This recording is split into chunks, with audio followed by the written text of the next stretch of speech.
I'm Kim, the host of ClubCOCO Radio.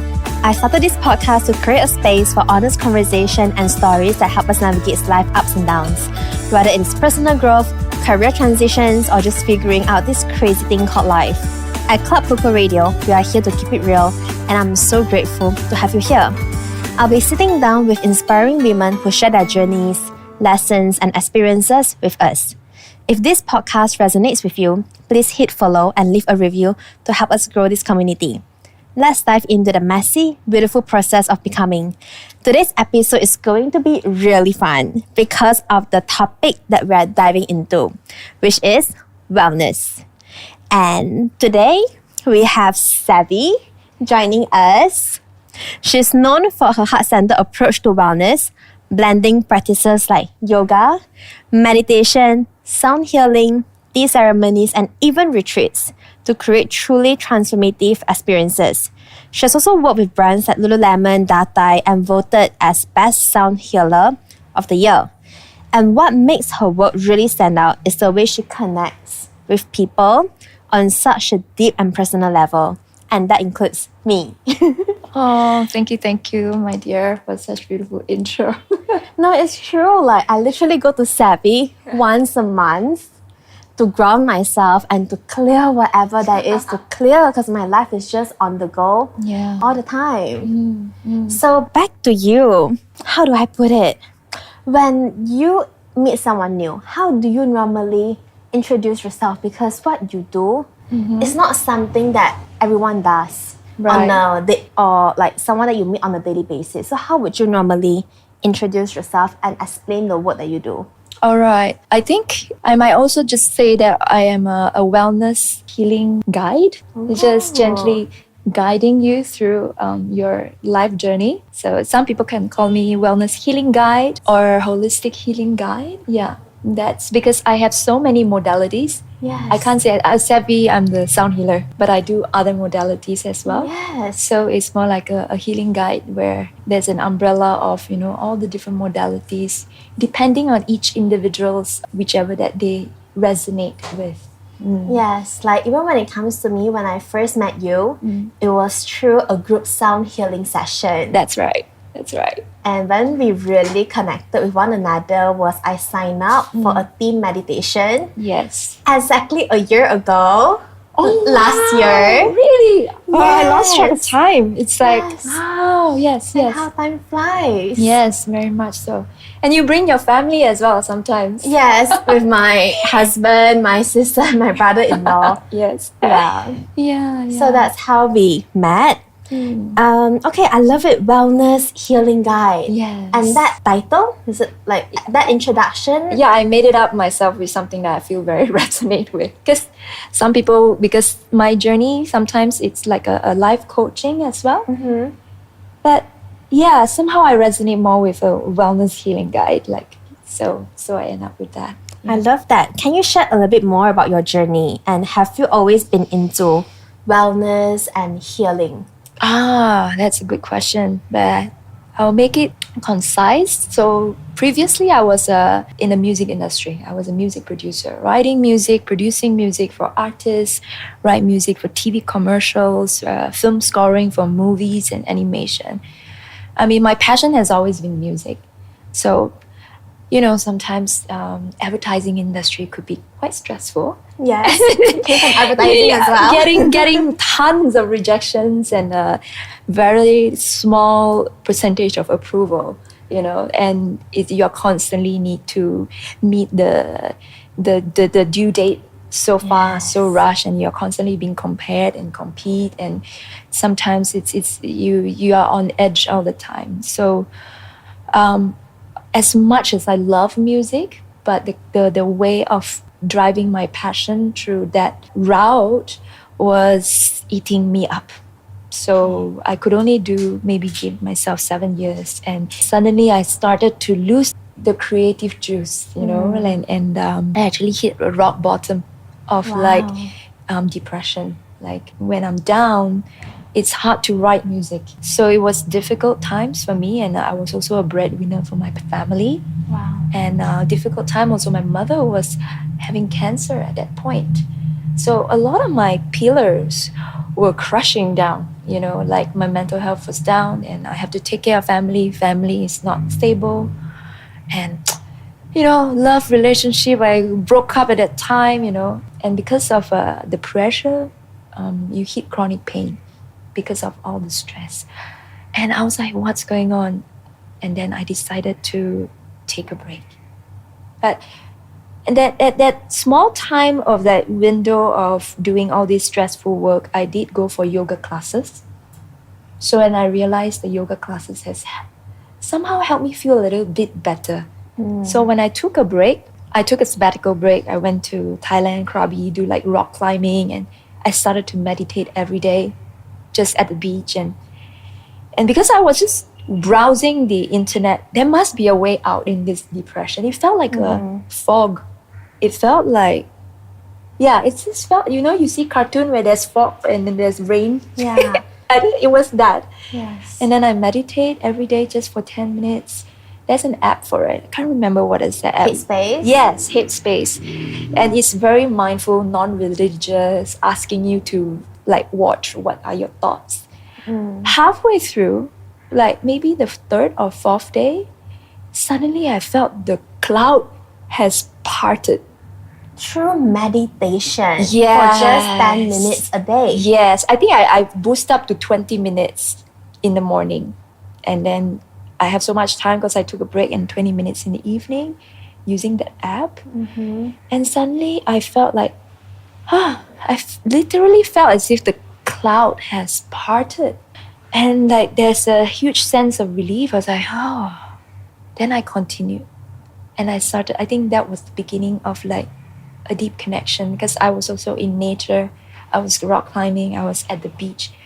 And I had tears flowing through when I was looking at the ocean, like, and like, that was, I think that's the beginning of like my own inner healing that was going through.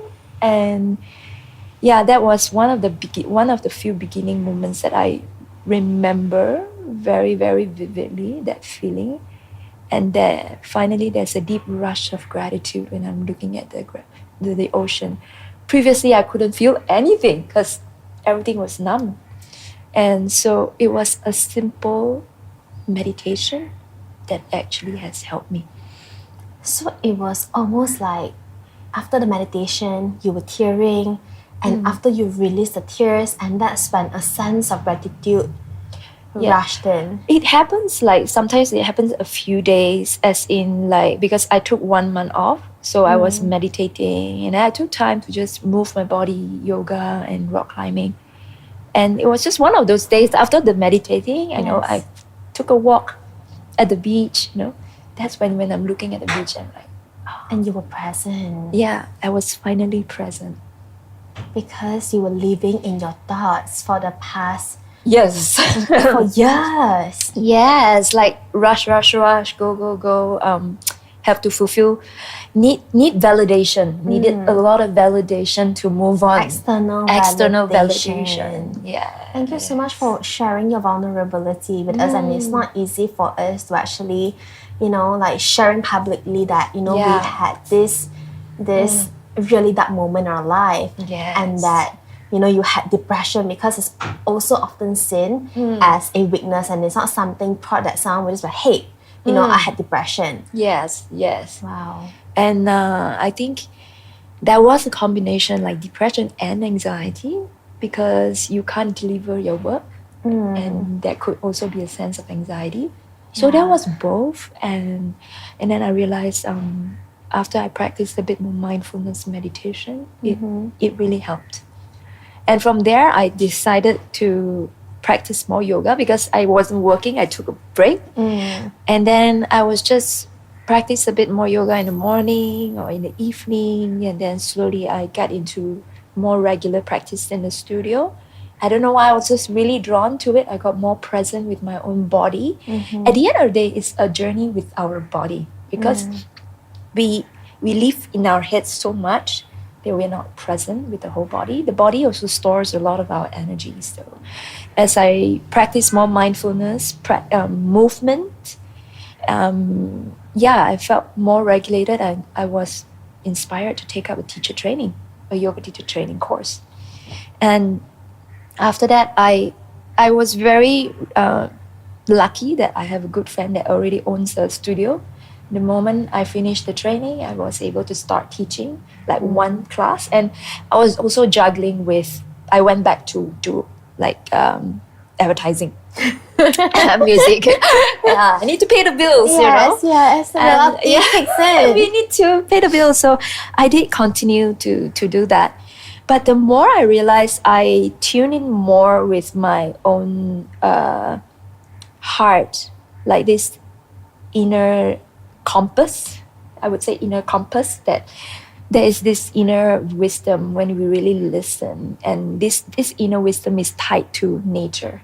It's tied to, for me, my own opinion. I mean, everyone has got their own faith, but this is how I journeyed into my own discovery. So I felt very close to nature. When I sit, I could feel the gravity stronger. I could feel the trees more. You know, it could sound a bit woo-woo, but it's just We'll talk about Yeah. woo-woo later.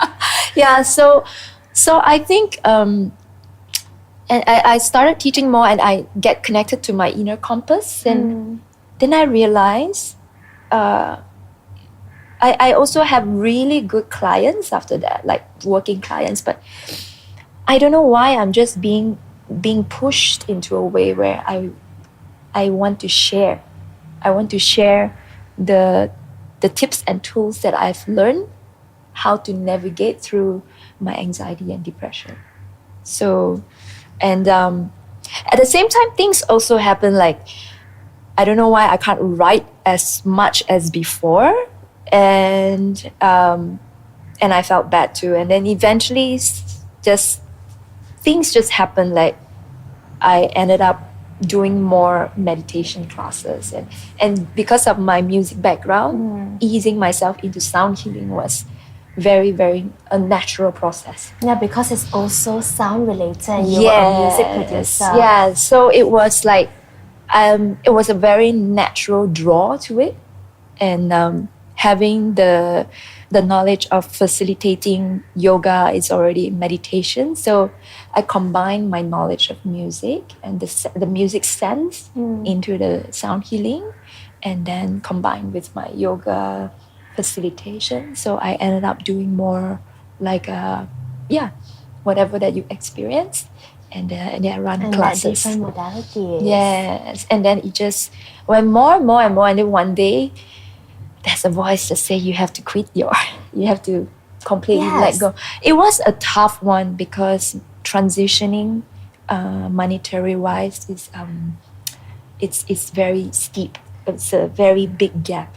Yes, I think that's what I want to talk about as well, because I realize that there are a lot of people around me. Yeah. They are not happy with their life, especially with their 9 to 5. Right. But it is the income that provides that sort of stability in their life, because like you say, we still need to pay the bills. Yes. So at the end of the day, what gave you the courage to actually drop your advertising career as a whole to pursue a full-time wellness journey? That's a good question. I find every individual might have slightly different ways and pathways. Mine is a bit extreme, had to like chop and go, because the inner compass, that voice was so strong. Like it was a strong pull that I had to take the courage to step out completely, to pour in my energy, or else I feel like it's dangling,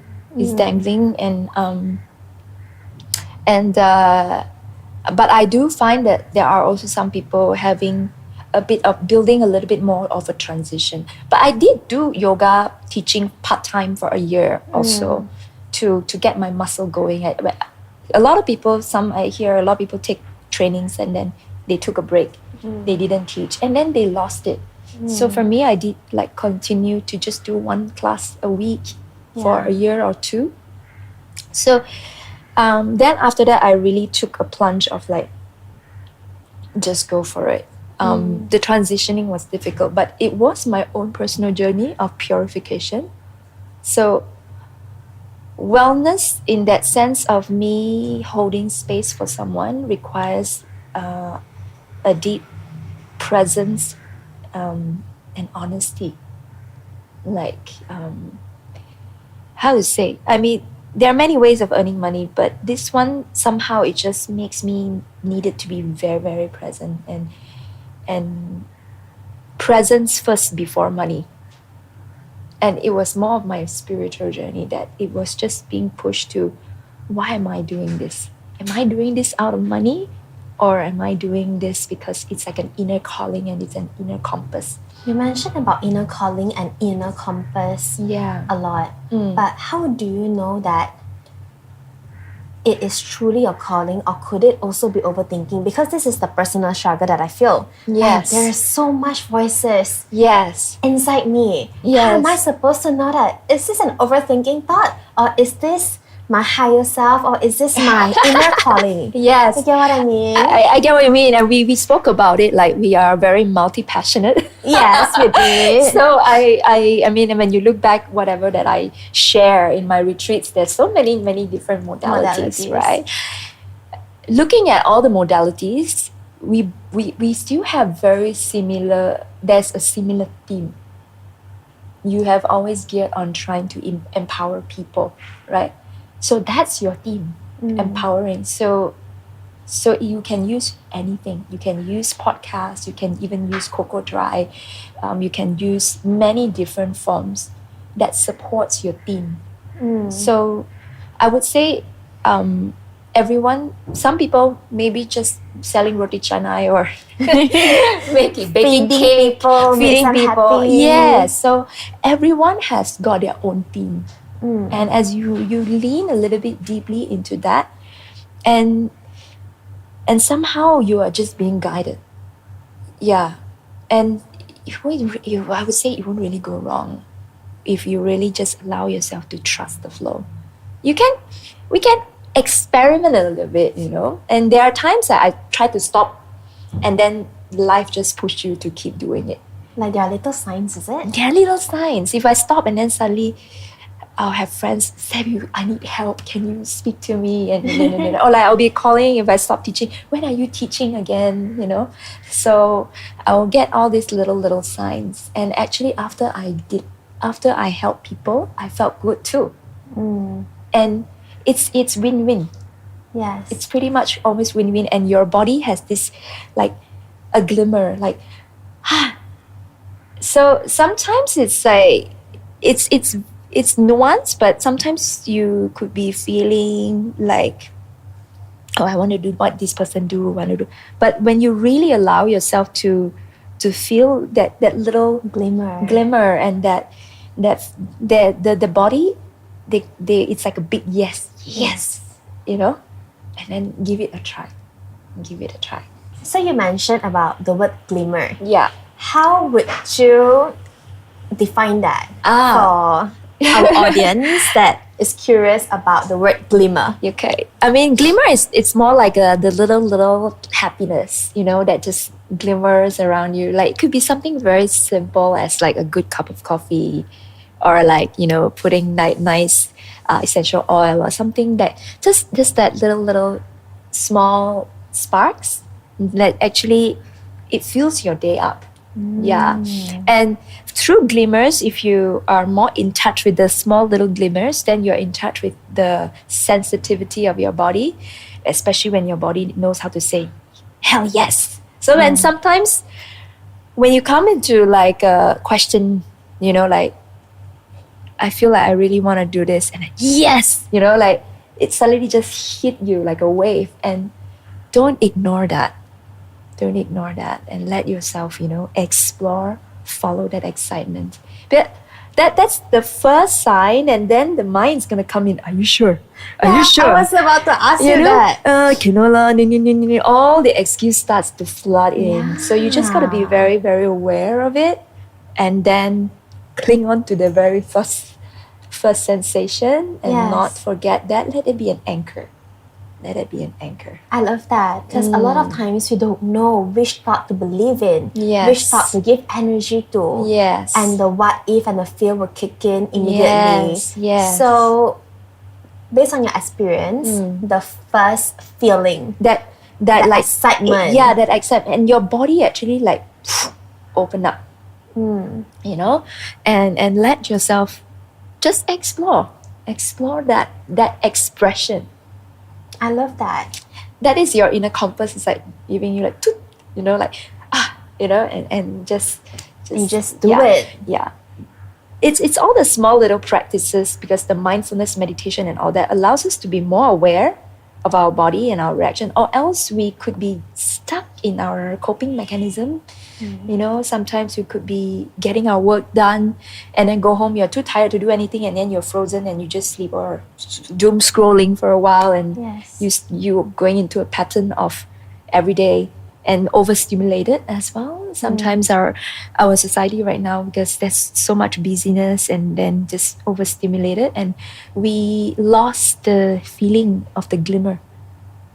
Having this and cultivate mindfulness, and that enhances your inner compass. It's like enhance your sensitivity. And eventually, it's almost like once you're off a little bit, you're like snap back right in. It's like you really, really know what you need in life and what you don't need. Like almost like, this person is really toxic. I'm not gonna be investing too much attention into this. Or, you know, you will be pretty much like a no-nonsense, energetic person that you know, okay, this food is not right for you. It's not good for you, because you are so sensitive with the body and you want to honor your body.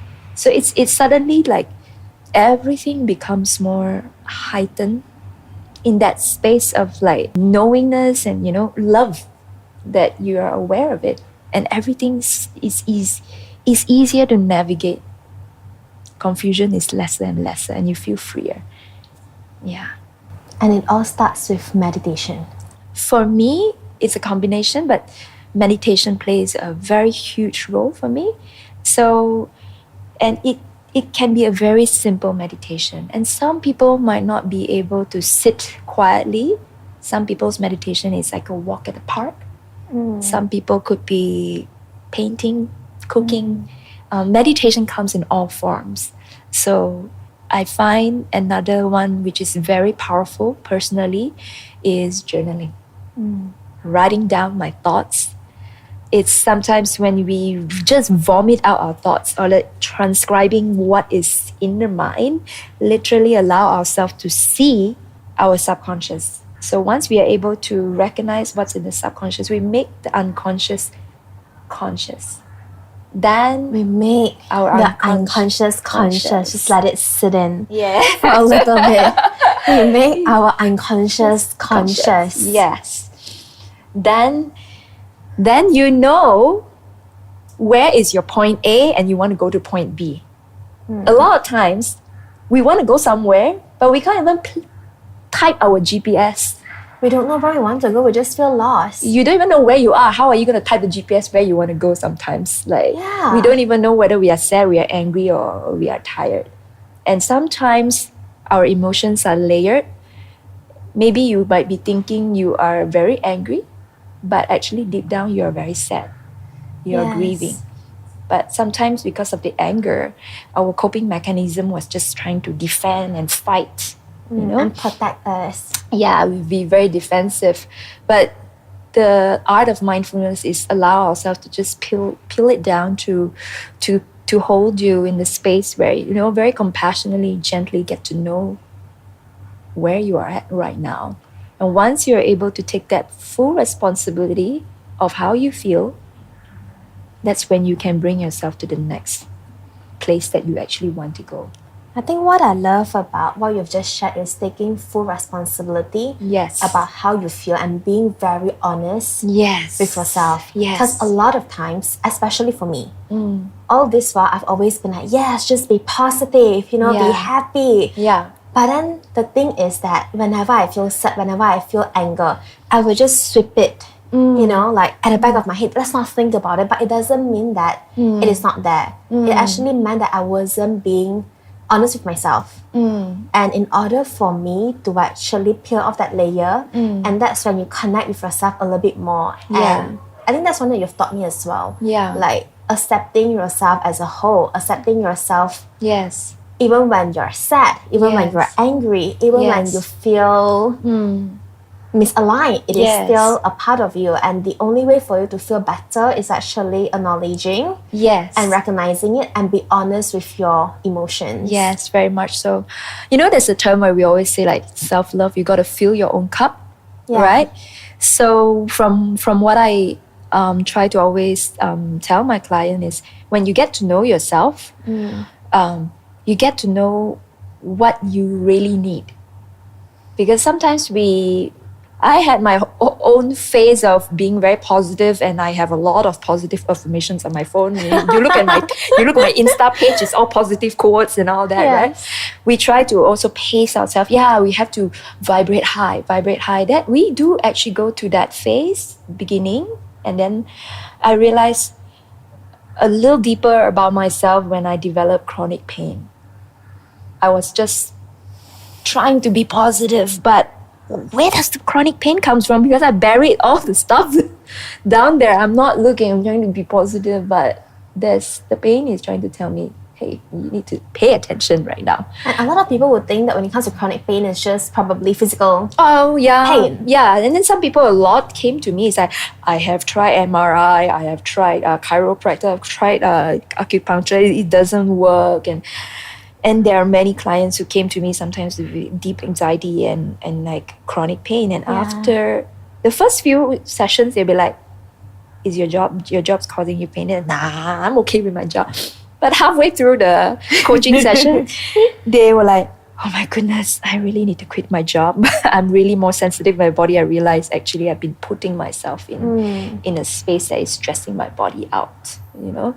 So filling your cup, self-love, is also understanding what you need right now and fill that up. Take full responsibility for yourself to fill that part of you up. Whether you need support, you take that part of you to bring in more support into your life, or time for yourself, or you need to validate yourself instead of constantly seeking the external. It's to fill your cup. What do you need? Because sometimes we vibrate higher, but there is a deep-seated need that's maybe there's a little girl in there. It's like, I think I need rest, or I think I need to play. And you have to listen to that. You need to take time and to feel that part of you, and things will start to change as well for the better. So you're saying that when it comes to certain pain that you feel on your body, it has a lot to do with emotion. It does relate. Of course, sometimes, there are certain situations, it could be because of an accident or because of, certain external situation that has triggered. Sometimes could be job related.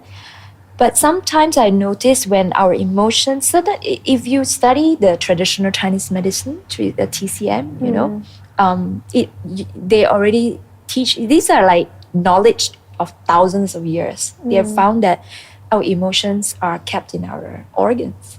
So someone that has a lot of sadness and grief they have not processed, then their lungs are weaker. Then they might get more illness that related to lungs. And a person that is constantly very angry, frustrated, resentment, then their liver is a bit weaker. So I have clients who some people say, just because you don't have enough sleep, that's why your liver is a bit weak, or you're an alcoholic, then that's why your liver is weak. But this lady sleep well and, never drink alcohol. But her liver is not doing great, And that was also because she was going a very hard time in her marriage, a lot of resentment about her difficult relationship with her husband. So She stored everything was stored in there. She kept everything in. So her liver was affected. So from time to time again, if you really sit down and speak to a TCM doctor, then they will really tell you a lot of stories, the clients came in with. And sometimes once they treat acupuncture a certain part, and then they suddenly cry, and then they release a certain emotions. I've also heard of that. Like Yes. my acupuncture lady did share that there are also okay, she didn't share, but it's more to like my friend that actually went to the acupuncture lady. Yes. And she just started breaking down in the middle of nowhere. And I'm like, wow. Yes, it's actually body related, our emotions. So same thing like yoga. Like I'll get students coming to me, Stevie, I don't understand. Why am I just doing a normal twist and I'm just tearing up, you know? Wow. And because normal twist, when we do twist, where is it affected? Our hips and our intestines, all these areas are, we kept a lot of stagnant emotions there. And someone who has depression, sometimes opening the heart, sometimes you will sleep on the bolster and the heart's opening, and that can actually help someone with depression. But at the beginning, they could be feeling overwhelmed because someone who suffers from depression, you could see their posture could be closing in. So yoga or any other practices, yoga sometimes they bring in more mindfulness because they want you to bring more awareness into the body. So it's just those resting poses. That's also the reason why you have different modalities. Yes. For different individuals with different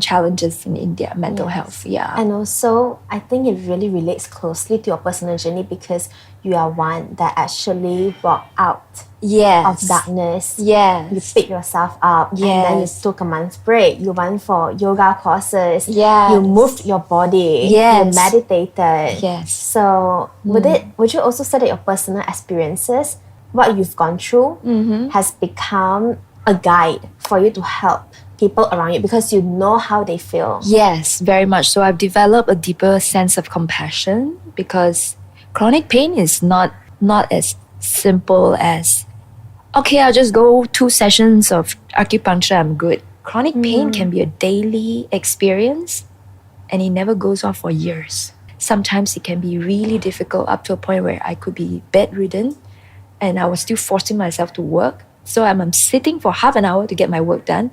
I had to lie down for 1 hour just to ease out the pain.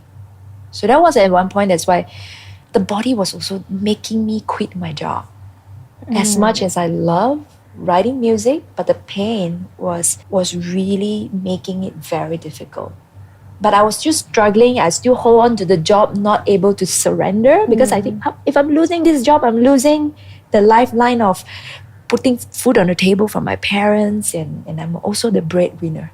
And because my mother was sick, having cancer, and my dad had to take care of my mom. And my family came from a difficult background. They came from a space where they have debts.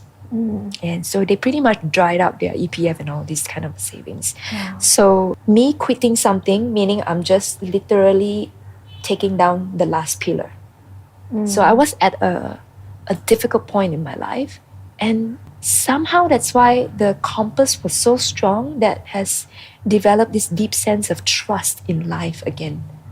Like, sometimes our mind is like, I need to take care of all this, but that's why faith comes in. Of course, some people, all the different religions will have their own faith, and I really honor.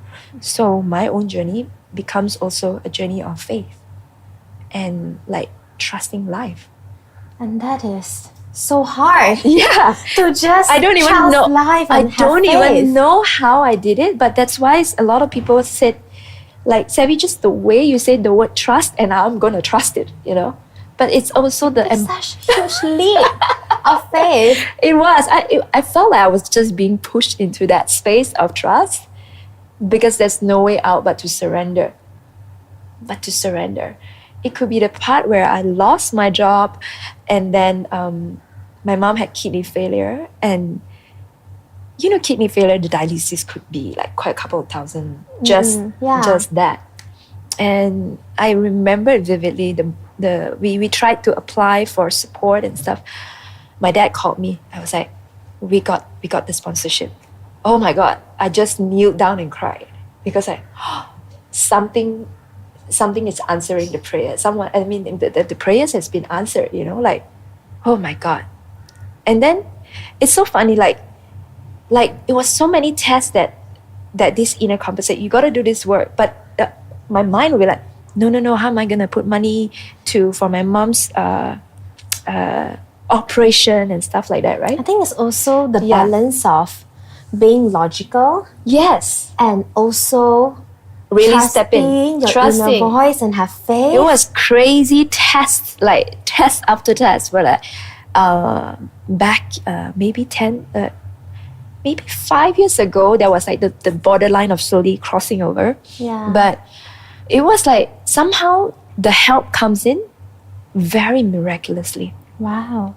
But for anyone who is at that crossroad and wanting to take a leap of faith to explore, to drop everything and explore something completely new, what would be the advice that you would give them? And yet, still, I don't want to use the word logical because the thing Yes. is like, Yes. I think it's something that you have been through it, right? Yes. And obviously, like looking at you now, you know, I think it happens for a reason and you're using your wisdom and experiences to help even more people. You had a very strong calling within you. Yeah. But for other people who have a very comfortable, stable job, but yet they're Right. not happy and they're at a crossroad, what would you say to them? Okay, this one has a couple of situations. Everyone has their timing. You might hit a point where you hear the voice, you have to leave, you will have to leave. And when the fruit is not ripe, it can't. But when the fruit is ripe, whether you like it or not, you will have to leave. And but at the same time, while you are waiting for the fruit to ripe, you know, there is like in between. Some people could be, so there are different types of experiences for some. So the best tip is to cultivate deep connection with yourself. Cultivate Deep connection. connection. So whether with it's your yourself. faith, you know, your religion, you know, and also the sensitivity of your own body, the sensitivity of your inner guidance. So when you have deep knowing, there's deep connection with yourself, then each step of the way you feel like it's guided because you are more aware of your surrounding. And mindset is so powerful. So once you're aware, are you in a state that you're constantly in a victim mindset? This one cannot, this one cannot. Are you sitting in this space that I'm constantly victimizing myself, giving excuses and looking at things as what it is very different. You're looking at the rain, it is just the rain. If let's say there's no rain. It was drizzling earlier. So some people relate to the rain as something that's bad. Okay. Right? Some people looking at rain they have a different meaning to rain. Right? And sometimes I say when and some people could be saying that, for example, for myself was like when I caught COVID, it was a blessing. Because I get to rest for a good 7 days, and I finally had a good rest, and my health recovered so much better. And there's always different way to view things. Yes. So the mindset is very important when you are looking. Are you focusing on problems or focusing on opportunities? And I remember the retreat, everyone referred to you as you are able to see everything as opportunities in life, you know? So that's a powerful gift, you know? I think that's my personal coping mechanism. Because if I were to focus on problems, Right. it would drain me even more. Exactly. And I'll be in that spiral mode of just going deeper and deeper. Yes. But if I focus on opportunity, I'm thinking of Yes. solutions. Very in a much way. so. So it's very it boils down to awareness. Whether every single day are we acting towards something that's constantly draining your energy or giving your power away, or you are living your life where you are in this space of gratitude, in this space of like you can create something, you can give, you know. But what are your thoughts about toxic positivity? That's a very good question, because it also brings at the beginning, like let's say you have been going through difficult things, you got to force yourself out. You got to bring in a little bit more positivity, right? But it's a very fine line to check in Like, it comes back down to honesty. I find, for me personally, what is spirituality? It's just the relationship with yourself, how honest you are with yourself. So How honest how you are honest with you yourself. are with yourself. Are you truly happy, or are you just happy to show other people?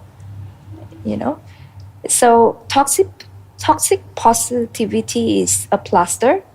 Yeah, a plaster can help, but it's always an invitation to get to know what's inside. The wound is still there, The even one though is there is a like plaster. triggers still comes up. I would say we all have different phases of our lives, that sometimes we move through something and then we are good, and then another layer might arise, different time. Yeah, so that's when we are being invited to look into another layer. Yeah, so that's that. So if toxic positivity, mainly if we have been putting a mask on all the time, it gets very tired. And you feel disconnected with yourself because you're not honest with how you're feeling. Exactly. It can be more authenticity is peeling off the toxic positivity, some form where you're allowing yourself to express different spectrum of you, not just one corner of the spectrum, but you're able to fully feel yourself. Like, as much as I notice, I can feel sadness much deeper, and I can feel happiness a lot. And as I have allowed myself to feel, yes, the you can feel deeper, but it doesn't affect you as much anymore. You're able to put it down. You're able to take it up or put it down, more in that space of flexibility. Yeah. And actually, what you've just shared reminds me of the movie Inside Out. I haven't watched the second one. Oh my god, It was good, right? You should. I know. I feel like you resonate so deeply with it, Right. Because what you have shared is something that I have also learned from the movie. I used to find it very difficult to acknowledge other emotions. Right. Like, for example, like I mentioned to you, sadness, anger. And when you talk about being authentic, being honest with how you're truly feeling, it's almost like in the movie. Just give to me. I can take it. I think it was just one scene, Yes. right, where the happiness, like joy, Yes. was trying to protect. Yes, like the girl, from feeling sadness and anger. So she's like, no sadness, no anger. But the Right. thing is, the emotions is also there to protect you. And also for you to be honest with yourself. And that's when I truly recognize that every emotion is there for a reason. Yes. And they are not necessarily a negative feeling. Exactly. Or something that you should just not feel. Yes. Yeah. So, like, I always remind my client that let yourself feel the whole spectrum without judging it's good or bad. Without putting a meaning that you are not good enough when you feel something that is often not as happy emotions, but cultivating that compassion of allowing yourself to feel, to grieve, to be sad, to be angry, to be upset, and knowing that deeply, we can cultivate a deep compassion for other people around us. Which is true, but how do you actually balance that?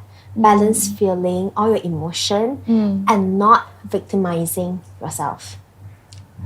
A very good way is just asking, am I victimizing myself? Very straightforward. I love it. Immediately just like, hold on, girl. Are you which seat are you on? Are you on a seat that is blaming, excuses? Yeah.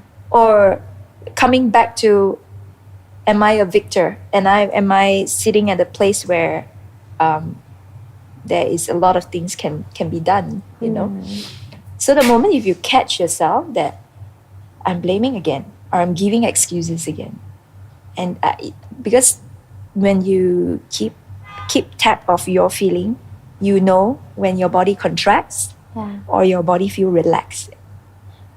I think that's a very good way. Very easy to gauge. Yes. But the thing is, sometimes we're so busy, we're not even aware that we are actually stressed. We're not aware that our body is...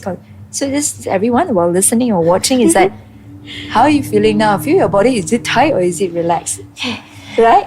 And it's just sometimes we bring light into it, suddenly like, actually we were a bit tense when we were like sitting here like, just like, okay. You won't even realize it until the question is asked. And then I'll start to reflect, okay, is my body tense now or is my body relaxed? Yeah. And then finding that balance, sometimes we need to have that balance of focusing and relaxation. Yeah, which is the same thing as how monks, they need to relax, be peaceful, but they are very focused. All the Shaolin Kung Fu guys, it is a combination. That's why tea also helps. So I bring in the tea practice because they have the benefits of the L-theanine, which is it calms the body down. But tea has a small amount of caffeine but it buffers, not like the coffee. There's not like a crash. So it gives you a sense of alertness, but it also gives you a sense of relaxation. So sometimes in the temple, they drink tea, and it also helps you with meditation. And also helps you to be present and focused at the same time. If you're too relaxed, you might will fall asleep. Yes. So that's why mindfulness is to bring the balance of relaxation and focus. Then you can align better. And I think we talk about meditation from the beginning of this podcast. Yes. But a lot of women out there who are juggling so many responsibilities, and we always hear that, I have no time to do this. Sit down there for 10 minutes. How? It's almost impossible. So what would you say to those who feel like it is tough for them to even meditate or to invite mindfulness into their life? Conscious breathing helps. Conscious breathing. It's like the breath is always with you, right? And every time if you ever feel a little nervous, you can take some people do a box breathing. 4 means 4 inhale, 4 hold at the top, 4 exhale, and 4 hold at the bottom. Of course, pregnant women try not to hold the breath so long. So just how many seconds would you recommend for pregnant women?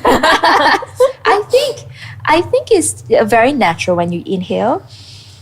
And then just a couple of seconds hold and exhale is fine. It's like, I don't recommend you to hold for like 1 minute if it's a pregnant woman. So, just a nice few second hold is fine. Shall we do it now? And then maybe our audience can also do it with us and then see how we feel after the box breathing session. Would you like to? I would love to bring in the 4-7-8 is actually much easier. 4-7-8. 4-7-8. So 4 in, 7 hold, 8 out. Okay. Shall we try that now? Okay. All right, sure. Okay, let's do it. So let's just take a nice general cleansing breath. Inhale. A gentle sigh out through the mouth.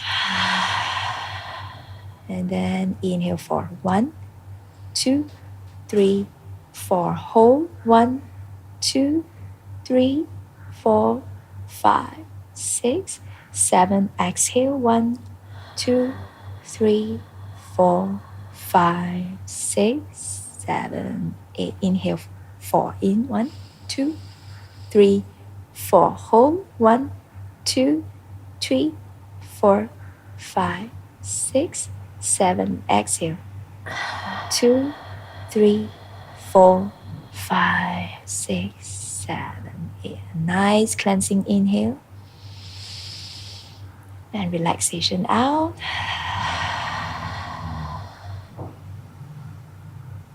A bit calmer. Yes, more grounded. More relaxed, more present. And we took less than 2 minutes. So, busy moms, you got this. Thank you for sharing. Just think 4-7-8 while you are driving or while you're waiting for your kids, lining up somewhere. this can work actually. And then just take a moment to just Yeah. breathe. I mean, we breathe 2 rounds all of the that. time anyway. Yes. It's just being more mindful when you breathe. Yeah, so no excuse. No excuses to practice mindfulness. So, because some people will be like, oh, I can't focus, Well, just give yourself 2 rounds or 3 rounds. And this breath has been scientifically proven that help people with anxiety and depression as well. Wow. And this is, you can actually, when you exhale, you can just do like a blow. Is there any reason why we breathe out from our mouth instead of exhaling through our nose? The exhaling of the mouth is like a nice release. Like, it's like, it allows, and it's actually like, yes. it's like a nice, A bigger vessel. like the door open bigger. Yes.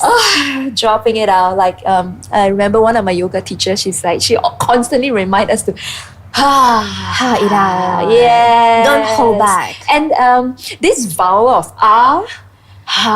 is actually very heart opening. Yeah. So it goes back to And open even your heart it's again. opening because our heart are closed, everything is tight. Yes. And I don't know, somehow my friend, she does research in sound therapy and all that. So, Chinese wedding, they're saying that everyone is opening their heart, cheering. Yes. So it's a And you can vowel. feel the vibration as well in It's the a vowel room. of celebration of heart opening. But these are all the small things that you just bring in awareness. Like, people is always doing it. I think I'm gonna see I'm saying so differently right now. I think I'll be seeing everyone. I guess it's opening a up their hearts. celebration and opening up their heart. I love it. I think it adds even more meaning Yes. into Yamseng, where Yes. everyone is just opening Yes. up their heart to And- celebrate. Exactly. And you see when people having stress, they go to the beach and they scream Yes. at the beach. And it's a release. Oh, They're yeah. opening their heart. The sound Reminds of me of a retreat at the waterfall where we are just am I crazy or what? It feels good. Just like scream your lungs out. yes. And it's a very good release. Okay, thank you so much for sharing with us. Oh my god, like honestly, I have so many questions for you, and we didn't even finish half of it, and we're Different just chapters. flowing. Yes. Yeah, like we're literally just flowing with the conversation. Yeah. Okay, there's one thing that I would like to address as well. Yes. So whenever I talk about meditation, sound healing, a lot of people are always describing this as like woo-woo practices. Right. And a lot of some of my friends, they will also think that there is a clash with their religion. So what are your thoughts on that, and how do you see these practices coexisting or balancing Right. with religion? Right. That's a very good question. First of all, I respect all religions, and all religions has their own benefits of helping people.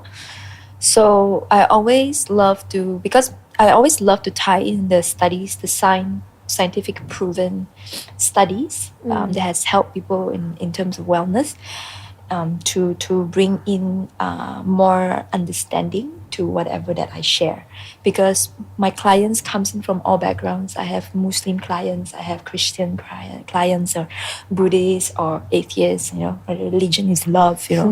So the sound healing in general, because I am also a music composer, so I am actually very attuned with the choices of notes. Music make you tear up. Yes. Right? Like, you watch movies, sometimes if you watch it without music, you won't tear up. But suddenly when there's music coming in, and then you just, strike your gut, and then your heartstrings, So it's the same thing with sound, the sound bowls, okay? And also now, there's so many studies that has shown like different vibration, and then they create that when you put the sand, certain sound that it creates that harmony in the sand, and it creates like very nice geometry. Wow. So when we are stressed, our vibration is very distorted. So it's just bringing back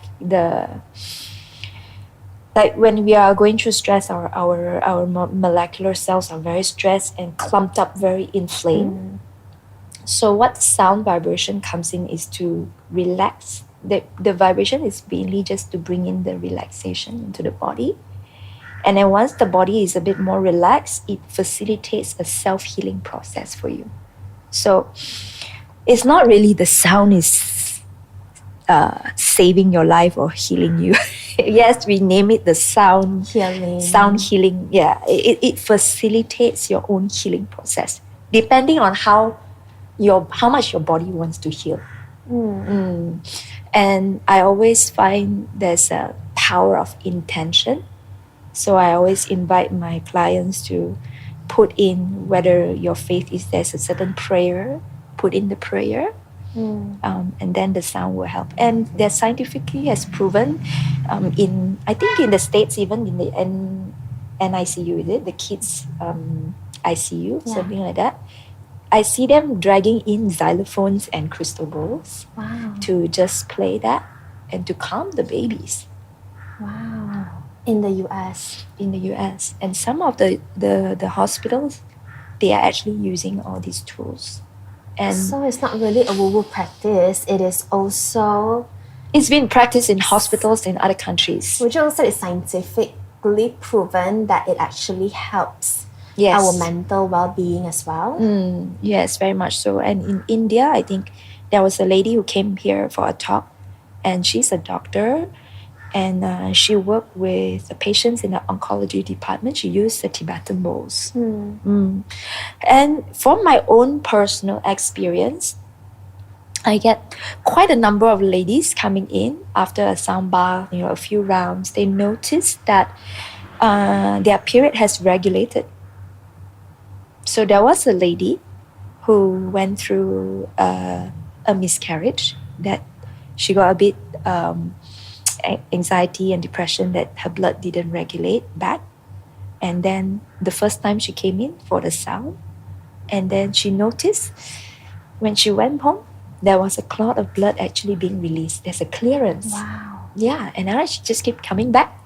Well, now she's got a 2-year-old baby. Aww. She's being regulated, and she got pregnant, and she gave birth. And I think this is something that fulfills what you do every single day. Yes, and of course, you hear all the different testimonials about how they find their way of recovery.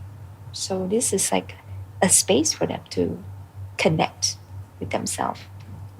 But as a practitioner yourself, would you also coin this as a woo-woo practices? Or how would you describe it?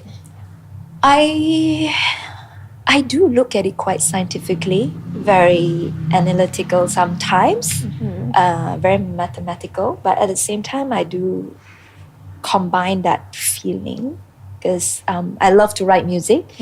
So when I play a bowl, I love to just flow with the singing, just like how jazz musicians, they are playing their jazz piano and they take turns to solo, right? Yeah. So it's very similar for me when I'm playing my bowls. It's just like a jazz musician trying to play the piano or solo, but then my instrument is my voice, and the instrument is also the sound healing tools, and then I go with the flow.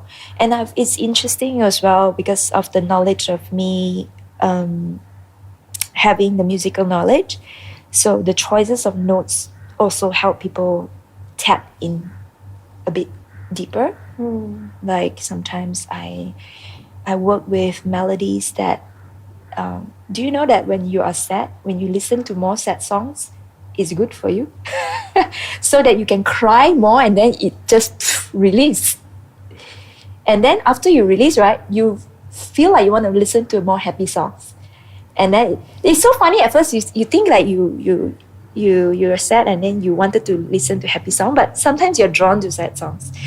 And then It speaks to you. Yeah. Yeah. You need to like, these lyrics, I hear this, and then they sit for a while, and then they heartbreak. That's why heartbroken songs are so famous, right?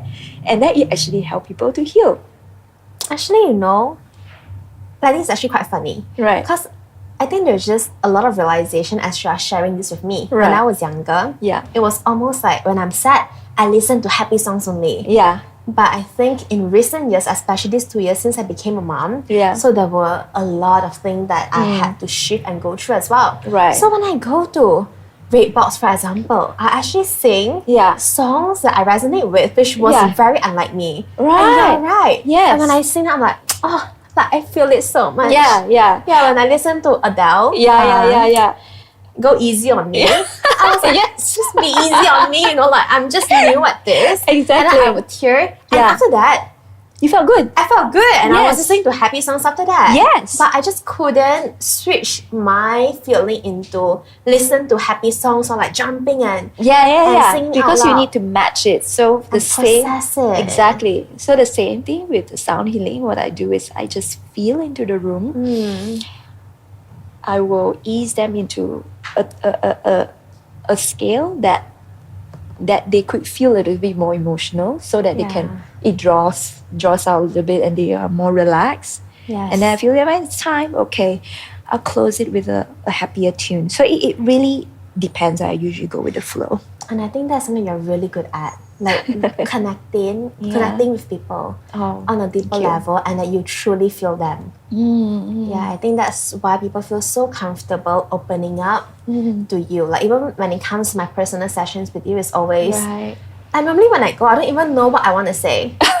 Like, I don't know what I mind here, but I just want to feel a little bit more relaxed. And then so when I go there, I'll just be like, and then I'm like, okay, time for a song healing session, and like, and then you just relax. doze off, and then woke up. I'm like, oh, I'm recharged. See you next time. It's like I find sound healing is like a bath. That's why they call it sound bath. Yeah, like it's just cleansing. to cleansing, to recalibrate the body, to relax the body, the nervous system. So sometimes I don't use voice, I just play the bowl. So it all really depends out. I usually go with the flow. Yeah. Yes, and also depending on how your client is feeling at that time too. Yes. So, okay, so this is going to be the last question that I have for you. So I think it's for someone new to wellness. What's that one simple self-care practice or any simple daily habit you recommend to help them stay grounded, even on the busiest days, or just for them to be mindful? That's a good question.